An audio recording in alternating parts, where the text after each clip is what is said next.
Hello everyone, welcome to Wizard Educational Institute. As always, we are going to discuss some important current affairs topics. Today, we are going to discuss about three very important topics, that is, number one, PM internship scheme. Number two, RAID and INVIT. What is the difference between these two? And then, Lokpal and judiciary. Okay? So, আমি এটা এটাকে আলোচনা কৰিব গৈ আছো। News to hoise the Prime Minister Internship Scheme PMIS once again open for applications with the launch of round 2 of the pilot phase. যোৱা বছৰ round 1 complete কৰা হৈছিল। এই PM internship scheme হয়নো কি? আমি চাওচোন the Prime Minister's Internship Scheme is a Government of India initiative aimed at providing internship opportunities to youth in top 500 companies of India. ভাৰতবৰ্ষৰ top 500 companies internship কৰাৰ সুযোগ provide কৰা হ'ব ইয়াৰ আন্ডাৰত। বাজেট 2024 ইয়াৰ বিষয়ে উল্লেখ কৰা হৈছিল। বাজেট 2024-25 ফাইনান্স মিনিষ্টাৰ নিৰ্মলা সীতাৰমণজীয়ে ইয়াৰ কথা প্ৰথমবাৰৰ বাবে উল্লেখ কৰিছিল। The program offers youth exposure to real life business environments across sectors, various sectors, IT sector পৰা আৰম্ভ কৰি পেলাই FMCG sector এই সকলোবিলাকতে ইন্টাৰ্নশিপ কৰাৰ এটা সুযোগ পোৱা যায়। Helping them gain valuable skills and work experience. আজিৰ যেটো কম্পিটিটিভ দুনিয়া তাত work experience সবতকে বেছি ইম্পৰ্টেন্ট। ইভেন ডিগ্ৰী বা একাডেমিককে work experience টু বিচাৰে প্ৰাইভেট সেক্টৰত। সো এটো এটা হুনালি সুযোগ আমাৰ ইয়থৰ কাৰণে। This scheme targets to offer 1 crore internship. Target হৈছে 1 crore internship to youth over 5 years. 5 বছৰৰ মূৰত আমি 1 কোটি যুৱকসকলক internship provide কৰাৰ এটা টাৰ্গেট লৈছো। The Prime Minister Internship Scheme is once again open for applications with the launch of round 2 of the pilot phase. After more than 6 lakh applications in round 1, round 2 offers more than 1 lakh plus internship opportunities in top companies across more than 730 districts in India. More than 300 top companies across sectors including oil, ONGC কথা ক'ব পাৰো, gas, gailor কথা ক'ব পাৰো, energy, banking, financial service এইবিলাক সেক্টৰত কাম কৰিব সুযোগ পোৱা যাব। Travel and hospitality, automotive, metals and mining, manufacturing and industrial, fast moving consumer goods, FMCG company bilak and many more have offered internship opportunities to Indian youth to gain real world experience, network with professionals and enhance their employability. এতিয়া কথা হল কি eligibility criteria লাগিব। Number 1 ভাৰতীয় নাগৰিক হ'ব লাগিব। Number 2 age to কিমান লাগিব 20 পৰা 21 পৰা 24 বছৰ ইম্পৰ্টেন্ট 21 পৰা 24 বয়সৰ ভিতৰত হ'ব লাগিব। যদি আপুনি 21 পৰা 24 বয়সৰ ভিতৰত হয় আপুনি এই স্কিমটোৰ আন্ডাৰত এপ্লাই কৰিব পাৰে। Okay, one must have completed his her secondary school certificate SSC, that is class 10 pass হ'ব লাগিব বা higher secondary certificate plus 2 কৰিব লাগিব বা ইয়াৰ ইকুইভ্যালেন্ট যিবিলাক ডিগ্ৰী থাকে সেইবিলাক কৰিলেও হ'ব। or a certificate from industrial training institute ITI কৰা হলেও ইয়াৰ আন্ডাৰত এপ্লাই কৰিব পৰা যায়। Diploma from polytechnic institute, graduation degree such as bachelor of arts, bachelor of science, bachelor of commerce, bachelor of computer application, BBA, B.Pharm etc. এই ডিগ্ৰীধাৰী সকলেও apply কৰিব পাৰে। আমি নেক্সট স্লাইডত চাই আছো কোনে কোনে ইয়াৰ কাৰণে এলিজিবল নহয়। below 21 years আৰু above 21 years of age হিহতে এই স্কিমটোৰ আন্ডাৰত এপ্লাই কৰিব নোৱাৰে। Currently engaged in full time employment or full time education, যদি কোনোবাই full time education কৰি আছে কোনো কোৰ্স এনৰোল কৰিছে বা এমপ্লয়মেন্ট কৰি আছে তেওসকল কিন্তু এপ্লাই কৰিব নোৱাৰে। Graduated from specific institutions like IITs, Indian Institute of Technology, Indian Institute of Management, National Law University, IJAR, NIDs, IITs, so এইবোৰৰ পৰা যদি কোনোবাই ডিগ্ৰী লৈছে হিহতেও কিন্তু এই স্কিমটোৰ আন্ডাৰত এলিজিবল নহয় এপ্লাই কৰাৰ কাৰণে। নেক্সট হোল কোৱালিফিকেশনস আছে CA, chartered accountant, CMA, CS, company secretary, MBBS degree, BDS degree, MBA degree, PhD degree বা মাস্টাৰ ডিগ্ৰী যিকোনো ডিসিপ্লিনত UGC ৰেকগনাইজ কৰা মাস্টাৰ ডিগ্ৰীবোৰেও কিন্তু এপ্লাই কৰিব নোৱাৰে। সো ইম্পৰ্টেন্ট মেক্সিমাম কিমান হয় গ্ৰেজুৱেট ডিগ্ৰীধাৰী সকলেহে এপ্লাই কৰিব পাৰে আৰু age to 21 to 24 undergoing any skill apprenticeship internship আৰু ট্ৰেইনিং প্ৰগ্ৰাম ভাৰত চৰকাৰ তথা ৰাজ্য চৰকাৰ আমাৰ অসমৰ ক্ষেত্ৰতো বিভিন্ন ধৰণৰ এপ্ৰেন্টিছশ্বিপ প্ৰগ্ৰাম প্ৰভাইড কৰে হয় ট্ৰেইনিং প্ৰগ্ৰাম প্ৰভাইড কৰে যদি কোনোবাই তেনেকুৱা কোনো প্ৰগ্ৰাম কৰি আছে তেখেতসকলে কিন্তু এপ্লাই কৰিব নোৱাৰে under central or state government scheme already completed an apprenticeship under national apprenticeship training scheme NATS ৰ আণ্ডাৰত যদি কোনোবাই ট্ৰেইনিং লৈছে তেতিয়াহ'লে কিন্তু এপ্লাই কৰিব নোৱাৰে বা নেশ্যনেল এপ্ৰেন্টিছশ্বিপ প্ৰমোশ্যন স্কিমৰ আণ্ডাৰত কোনোবাই ট্ৰেইনিং লৈছে তেওঁ সকলো এপ্লাই কৰিব নোৱাৰে the income of any of family members axis 8 lakh rupees 8 lakh টকাতকৈ যদি ফেমিলি মেম্বাৰৰ আয় হৈ বেছি হয় তেতিয়াহ'লেও কিন্তু এপ্লাই কৰিব নোৱাৰে তো ইনকাম ক্ৰাইটেৰিয়া ইয়াৰ ভিতৰত সোমাই আছে any member of family self parents বা spouse is a permanent regular government employee তো পৰিয়ালত কোনেও চাকৰি চৰকাৰী চাকৰি কৰিব নালাগে এক্সক্লুডিং কন্ট্ৰেকচুৱেল এমপ্লয়ী কিন্তু হ'ব পাৰে ইম্পৰ্টেণ্ট এটা কিয়নো আজিকালি ফেক্ট বেছড সুধি দিয়া তো আমি জানা দৰকাৰ কন্ট্ৰেকচুৱেল এমপ্লয়ী হ'লে কিন্তু এপ্লাই কৰিব পাৰে যদি ঘৰৰ কোনোবা বা মই নিজে কোনো এজন মানুহ কন্ট্ৰেকচুৱেল এমপ্লয়ী হয় তেওঁ কিন্তু এই স্কিমটোৰ আণ্ডাৰত এপ্লাই কৰিব পাৰে provided they fulfil the earlier criterias Government includes central and state governments, union territory administrations, central and state public sector undertakings, statutory organizations, and local bodies. Government বুলিলে আমি জানো গভৰ্ণমেণ্টৰ মিনিং কোন কোন হয় পঞ্চায়ত মিউনিচিপালিটি এইবিলাকৰতো যদি কোনো মেম্বাৰ হয় প্ৰেচিডেণ্ট হয় তেওঁ সকলো কিন্তু গভৰ্ণমেণ্টৰ আণ্ডাৰতে ধৰি লোৱা হয় ওকে প্ৰিলিমছত কেনেকুৱা কোৱেশ্চন আহিব পাৰে যে which of the following statements is are correct regarding the prime minister's internship scheme number A the PMIS is an initiative aimed at providing internship opportunities to students and graduates in various sectors across India মানে providing internship provide কৰা হ'ব across various sectors IT sector FMCG sector health sector ইত্যাদিকে ধৰি যিবোৰ আমাৰ top 500 company আছে সেইবোৰত সুযোগ লাভ কৰিব ইন্টাৰ্নশিপ কৰাৰ কাৰণে যাতে সিহঁতৰ এমপ্লয়েবিলিটি স্কিলটো বাঢ়ে ভৱিষ্যতে ডাঙৰ ডাঙৰ কোম্পানীত সুযোগ পায় কাম কৰাৰ কাৰণে কিয়নো সিহঁতে ওয়াৰ্ক এক্সপেৰিয়েন্স বিচাৰে আৰু এইবিলাক কোম্পানীত কাম কৰাৰ লগে লগে কি হ'ব ওয়াৰ্ক এক্সপেৰিয়েন্স বৃদ্ধি হ'ব So interns under the PMIS receive a monthly stipend of 5,000 rupees. হয় এটো এটা কিন্তু ফিচার হয় এটো কথা মনত ৰাখিব প্ৰতি মাহে ইন্টাৰ্ন জনে 5,000 টকাকে পাব 4,500 টকা গভৰ্ণমেণ্টৰ ফালৰ পৰা দিয়া হয় আৰু 500 টকা কোম্পানীবোৰৰ ফালৰ পৰা দিয়া হয় সিহঁতৰ CSR ফান্ডিং যেটো কৰে তাৰ আন্ডাৰত সিহঁতক প্ৰভাইড কৰা হ'ব তো টোটাল 5,000 rupees কোম্পানীবোৰ টোটাল কোম্পানী প্লাস গভৰ্ণমেণ্ট মিলি পেলাই পাই আছে আৰু ওয়ান টাইম এটা ফাইনান্সিয়াল এসিস্টেন্স দিয়া হয় 6,000 টকাৰ one time financial assistance financial assistance of 6,000 rupees 6,000 rupees right so eto ami shuddha palu the PMIS is open to individual age between 18 to 30 years so very important ami age to jana dorkar 21 or pra 24 bochor boyhor bhitor asile hoine to ei statement to wrong statement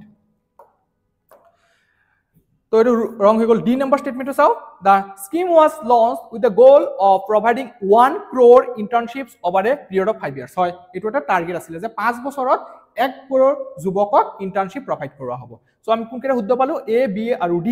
Option number C. Option C jekita ase A statement, B statement aru D statement to correct hoy, right?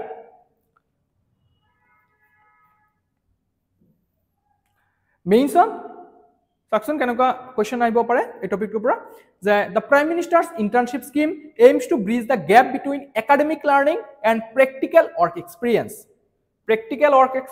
আৰু academic learning ৰ মাজত যিটো gap আছে আমাৰ ভাৰতত বিশেষকৈ বহুত বেছি এইটো আমাৰ academic learning বোৰ আমি ইমপ্লিমেন্ট কৰিব নোৱাৰো ৰিয়েল ওয়াৰ্ল্ডত যিবিলাক প্ৰবলেম আছে সেইবোৰ সলভ কৰাত আমাৰ এডুকেশন সিস্টেম ব্যৰ্থ হৈছে ৰাইট তো যাৰ কাৰণে নতুন এডুকেশন পলিসি বনা হৈছে 2020 আৰু হেতু টাৰ্গেট কৰা হৈছে যে একাডেমিক লাৰ্নিং যাতে এমপ্লয়েবিলিটি স্কিলৰটো ট্ৰান্সফাৰ হয় যিকি নহক thereby enhancing employability among youth critically examine the objectives benefits and challenges of the scheme in the context of India's skill development landscape question to আমি ধৰিব পাৰিছো আমি এনসাৰটো কিমান শব্দৰ ভিতৰত লিখিব লাগিব 150 words 150 words ৰ ভিতৰত লিখি আমাৰ WhatsApp number 9395004636 লৈ পঠিয়াব পাৰে মূল্যাঙ্কনৰ কাৰণে অলৰাইট GS3 পৰা very important এটা topic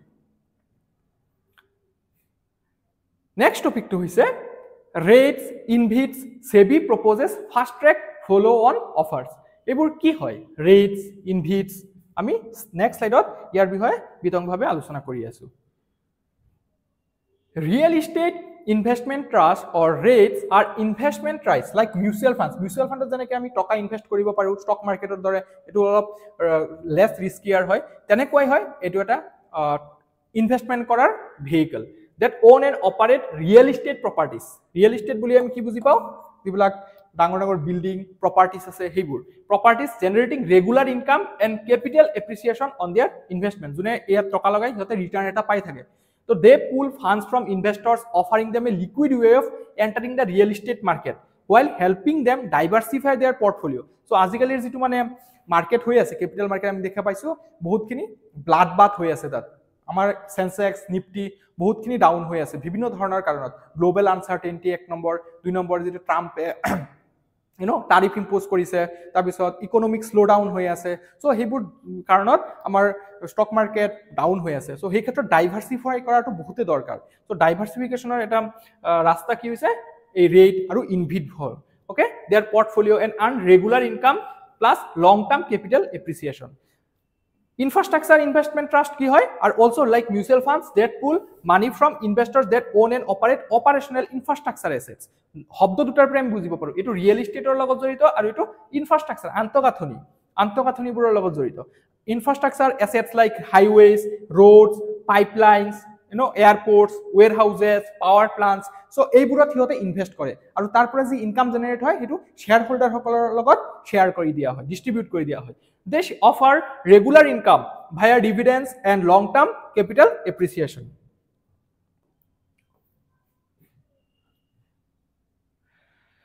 I'm difference to saw rates আৰু ইনভিটৰ মাজত কি হয়। ফোকাস এৰিয়াটো কি আছে ৰিয়েল এষ্টেট, কমাৰ্শিয়াল, ৰেসিডেন্সিয়াল দুইটা ইনক্লুডেড হয়। ইনফ্ৰাষ্ট্ৰাকচাৰ আৰু ইনভিটস টু ইনফ্ৰাষ্ট্ৰাকচাৰৰ লগত roads, power plants, railways, etc. Income source rental income from properties. Property বুলৰ পৰা যিবিলাক ইনকাম হয় হেবু শেয়াৰ কৰি দিয়া হয় আৰু যিবিলাক ইনফ্ৰাষ্ট্ৰাকচাৰ প্ৰজেক্ট হয় হেবুৰৰ পৰা যিখিনি টোল পোৱা হয়, ইউজেজ ফিজ পোৱা হয় হেবুৰ শেয়াৰ হোল্ডাৰৰ লগত শেয়াৰ কৰা হয়। নেক্সট স্ট্ৰাকচাৰ বিলাক যদি আমি চাও company debt owns finances real estate আৰু এইটো কোম্পানী ইনফ্ৰাষ্ট্ৰাকচাৰৰ লগত জড়িত। Trust debt invest in infrastructure. Revenue distribution যদি আমি চাও 90% of income is dividends. Okay, আৰু 90% of income is dividends. So এইটো দুইটাতে সেম হয়। ইনভেষ্টমেন্ট হৰাইজন এটো শৰ্ট টু লং টাৰ্ম আৰু ইনফ্ৰাষ্ট্ৰাকচাৰ বুলি ক'লে আমি এটো গম পাব লাগিব লং টাৰ্ম হয়। যদি কোনোবা ইনভেষ্টৰে লং টাৰ্ম ইনভেষ্টমেন্ট কৰিব বিচাৰে দুইটাৰ পৰা যিবিলাক ইনভিট আছে ইনফ্ৰাষ্ট্ৰাকচাৰ ফান্ডবোৰ আছে ট্ৰাষ্টবোৰ আছে হেবোৰত কৰিব লাগে। এক্সাম্পলস মলস, অফিস বিল্ডিংস, এপাৰ্টমেন্টস এইবোৰৰ পৰা আমি শৰ্ট টাৰ্মত ৰিটাৰ্ন পাই যাব পাৰিম। কিন্তু ইনফ্ৰাষ্ট্ৰাকচাৰ ৰিলেটেড যিবোৰ প্ৰজেক্ট আছে হেবোৰ ফ্ৰুক্টিফাই হতে হেবোৰ গেষ্টেশন পিৰিয়ড যেটো আমি কওঁ এটো বহুত বেছি। সো এই কাৰণে এটা সময় দিব লগা হয়। কিন্তু দুইটাই এটা ভাল অপশন ইনভেস্ট কৰাৰ। সো প্ৰিলিমছত এই টপিকটোৰ পৰা কেনেকুৱা কোৱেশ্চন আহিব পাৰে যে which of the following statements regarding REITs, that is real estate investment trust and InvITs, infrastructure investment trust, are correct? Number 1, REITs primarily invest in infrastructure assets like roads, bridges and power plants. হয় নে? নহয়, REITs এ কিহত কৰে? Real এষ্টেটত কৰে। ভুল statement. InvITs primarily invest in real estate properties such as malls, office buildings and apartments. InvITs এ কিহত কৰে primarily infrastructureত কৰে, হয় নে? সো এটো ভুল স্টেটমেন্ট।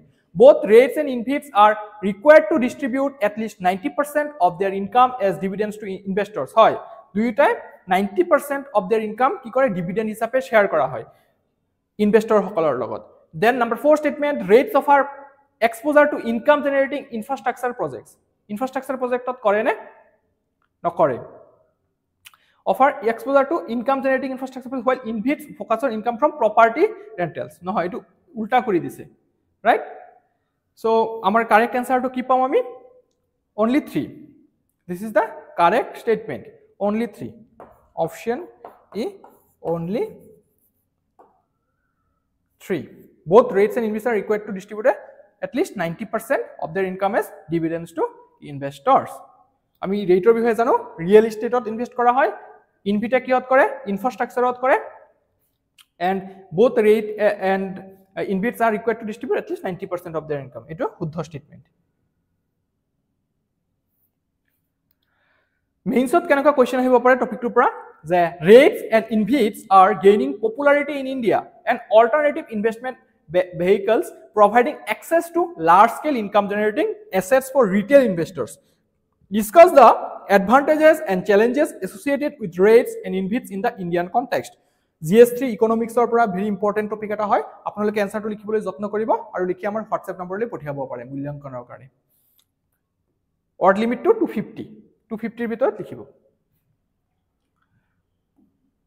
আজি লাষ্ট টপিকটো হৈছে about Lokpal versus supreme court বা জুডিচিয়াৰী কিয় নিউজত আছে জানেনে জানুৱাৰী 27 তাৰিখে লোকপালে এটা অৰ্ডাৰ দিছিলে জাজমেন্ট দিছিলে কিন্তু এটো কোৱাসি জুডিচিয়াল বডি এটা হয় সো হাই কোৰ্টৰ জাজবোৰকো ইয়তে ইনকুৱাৰী কৰিব পাৰে কিন্তু লোকপাল কি হয় এটা কাৰাপশন এন্টি কাৰাপশন বডি হয় যে পাব্লিক সাৰ্ভেন্ট সকল যদি কাৰাপশনত ৰিলেটেড জড়িত হয় তেতিয়াহলে হিয়তৰ এগেইনষ্টত এনকুৱাৰী কৰিব পাৰে ইনক্লুডিং দ্য প্ৰাইম মিনিষ্টাৰ যে লোকপাল 2013 চনত গঠন কৰা হৈছিল লোকপাল এণ্ড লোকায়ুক্ত এক্ট 2013 চনত এজন লোকপাল থাকে সেন্ট্ৰেল লেভেলত আৰু প্ৰতিটো ৰাজ্যৰ কাৰণে এটা লোকায়ুক্ত থাকে বৰ্তমানৰ লোকপালজনৰ নাম হ'ল AM খানউইলকাৰ So আমি চাই আছো কি নিউজত আছে Lokpal January 27 order defines the rules and conditions under which it will inquiry into complaints against high court জাজেস কিন্তু সুপ্রিম কোর্টে এটা সুমোটো কগনিজেন্স নিজে নিজেই এই কথাটো চিন্তা কৰিছে যে যদি তেনেকুৱা হয় জুডিচিয়াৰীৰ ওপৰত হস্তক্ষেপ কৰা হ'ব কিন্তু তেতিয়া আমাৰ যেটো সেপাৰেশন অফ পাৱাৰ আছে আমাৰ কনস্টিটিউশনে explicitly mention কৰি গৈছে বেসিক স্ট্ৰাকচাৰ ডক্ট্ৰাইনৰ দ্বাৰা হেতু স্ট্ৰেংথেন কৰা হৈছে 1973 কেশৱানন্দ ভাৰতী কেছত সো হেতু কি হ'ব ভংগ হৈ যাব ভায়োলেট কৰা হ'ব তো সুপ্ৰিম কোৰ্টে সুমোটো কগনিজেন্স এটাৰ দ্বাৰা এটু কৈছে যে নহয় এনেকুৱা হ'ব নালাগে হাই কোৰ্ট এটা অবিচ্ছিন্ন অংগ আমাৰ কনস্টিটিউশনাল এটা বডি হয় তো এনেকুৱা যেটো বডি আছে তো তাৰ যিজন হাই কোৰ্টৰ জাজজন আছে জাজজনৰ বিৰুদ্ধে এনেকুৱা এনকুৱাৰী কৰিব নোৱাৰে লোকপালে So Sausun ki ase SC judges are public servants under the Prevention of Corruption Act which 1947 ত পার্লিয়ামেন্টে পাস কৰিছিলে but are not public servants under Lokpal Act under কিন্তু ইহত public servant নহয় The Supreme Court was established by the Constitution 124 article under আমি নিশ্চয় পঢ়িছো right The ACs pre-existed the Constitution are only recognized by it যেটো হাই court বিলাক আছে হেতু কনস্টিটিউশনের আগতে আছিল কিন্তু আর রেকগনাইজড বাই ইট এটো রেকগনাইজ করা হয় কিন্তু আমি অরিজিনালি যদি চাও 124 আর্টিকেলত হে সুপ্রিম কোর্টের কথা উল্লেখ আছে এ জাজ of high court established by an act of parliament will come within the ambit of expression of any person in section 14(1)(f) of the Lokpal Act 2013 so এইটো লৈ পেলাই ডিবেটটো হৈ আছে যে হাই কোৰ্টৰ জাজজন পাব্লিক সাৰ্ভেন্ট হয়নে নাই আৰু হেই সকলৰ বিৰুদ্ধে Act মতে লোকপাল Act মতে এনকুৱাৰী কৰিব পৰা যাবনে নাই এম খানউইলকাৰ বৰ্তমান যিজন লোকপাল তেখেতে কৈছে যে হয় কৰিব পাৰিব there is a precondition to consult the chief justice of India কিন্তু এটা কন্ডিশন আছে যে ভাৰতৰ সুপ্ৰিম কোৰ্টৰ যিজন চিফ জাস্টিস আছে তেখেতৰ লগত কনসাল্ট কৰিব লাগিব under section 20 of the Lokpal Act a preliminary inquiry into complaint against an high court জাজ হেতু হৈছে আমাৰ main news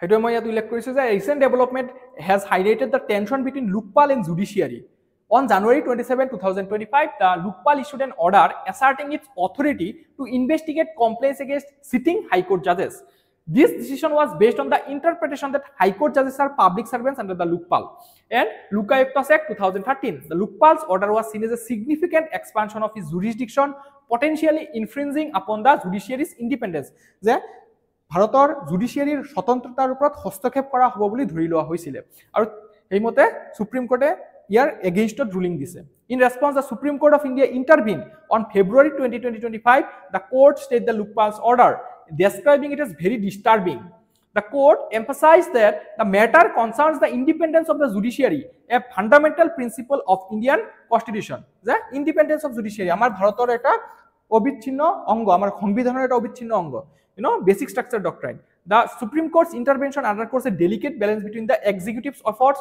to combat corruption and the judiciary's autonomy যেটো লোকপাল আছে হেতু স্ট্যাটুটরি বডি এটা হয় হয়নে কিন্তু এটা অ্যাক্টৰ আন্ডাৰত পাস কৰা হৈছে কিন্তু যদি আমি সুপ্ৰিম কোৰ্টৰ বিষয়ে চাও এটো কি হয় এটা কনস্টিটিউশনাল ম্যান্ডেট আছে তাৰ আন্ডাৰ বেকিং আছে তো সুপ্ৰিম কোৰ্ট এটা ইম্পৰ্টেন্ট ৰোল প্লে কৰে So it is a main contention যে judicial independence scope of Lokpal's authority constitutional provisions আমি চাও constitutional provisionত কি আছে যে 124 and 217 of the Indian constitution outline the appointment and removal of judges এটো supreme কোর্টের কথা কয় আৰু 217 এ হাই কোর্টের কথা কয় right emphasizing the need for separate mechanism to address judicial misconduct, typically through impeachment proceedings. Then in summary, while the Lokpal has a crucial role in addressing corruption within the executive and legislative branches, its jurisdiction over the judiciary remains a contentious issue. The recent Supreme Court intervention highlights the ongoing debate over the balance of power and the protection of judicial independence in India. So, etu asile amar main issue. Etu very very eta important topic amar GS2 perspective, right? So, ami sausun ki ase Lokpalor bihe olop sao. The Lokpal is an anti-corruption authority or ombudsman in India. Its purpose is to investigate allegations of corruption in the government and public sector, including Prime Minister ko kintu inquiry koribo pare jodi Prime Minister against kono corruption case ahe. The institution is designed to function as a watchdog to ensure transparency, স্বচ্ছতা and accountability, দায়বদ্ধতা in government and public dealings. The Lokpal can take complaints, conduct investigations and file charges against public officials including the Prime Minister, ministers and bureaucrats. Establishment কিমান সনত গঠন কৰা হৈছিল 2013 সনত প্ৰথমবাৰ কাৰণে গঠন কৰা হৈছিল এটো কনসেপ্টটো কিন্তু 1960 সনৰ পৰাই আছিল but it took decades to pass the legislation. Lokpal and Lokayukta Act 2013 was passed in in India, creating the Lokpal at the central level and Lokayukta at the state level. Scope: the Lokpal can look into complaints of corruption and misconduct by public servants including politicians and bureaucrats. Jurisdiction: the office of the Lokpal has authority over central government officials. Central government official operat tar jurisdiction theke. It can investigate cases involving public officials in central ministries, departments and even the Prime Minister with some exceptions. Kisu exception ase ei khetrot koribo noare. Structure to jodi ami sao, the Lokpal consists of a chairperson, ejon chairperson thakibo aru maximum 8 jon member thakibo, okay, including at least 50% who must be from public sector. Public sector pra 50% member thakibo lage.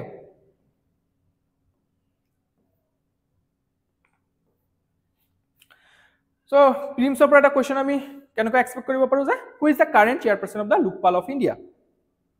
Moi topic tur agote kor agote moi koisilo je bortomanor Lokpal jon hoise AM Khanwilkar, right? Justice Ajay Manik Rao Khanwilkar. Etia prothom jon Lokpal kun asile ei jon moi naam kolo tekhet দ্বিতীয় জন Lokpal. প্রথম জন Lokpal কোন আছিল আপোনালোকে comment সেকশনত জনাবো। ইয়াতে নামটো আছে option A, option B, option C আৰু option D. সি two তো গলে এ বি আৰু ডি ৰ মাজতে আছে। আপোনালোকে এনসাৰটো কমেন্ট সেকশনত জনাবো। মেইনছত এই টপিকটোৰ পৰা এটা কোৱেশ্চন আহিব পাৰে, ভেৰি ইম্পৰ্টেন্ট টপিক কিন্তু এটো। Analyze the constitutional and functional relationship between the Lokpal and the judiciary in India. In your opinion, how does the existence of these two institutions impact the fight against corruption and what challenges arise in ensuring their effective functioning? So, আমি এটা fight দেখি আছো judiciary আৰু Lokpalৰ মাজত, right? So, এই কনটেক্সটতে UPSC এটা UPSC APSC GS2 পেপাৰত question এটা হুদি দিব পাৰে। আপোনালোকে এনসাৰটো লিখিব যত্ন কৰিব 250 ওয়াৰ্ডছৰ ভিতৰত আৰু লিখি পেলাই আমাৰ WhatsApp নম্বৰলৈ মূল্যাংকনৰ কাৰণে পঠিয়াব পাৰে। আজি আমি এইকেইটা টপিকে ডিসকাস কৰিলো। আপোনালোকে যদি ভিডিওটো ভাল পাইছে অনুগ্ৰহ কৰি চেনেলটো সাবস্ক্ৰাইব কৰিব, ভিডিওটো লাইক কৰিব আৰু কমেন্ট সেকশনত জনাব। Thank U.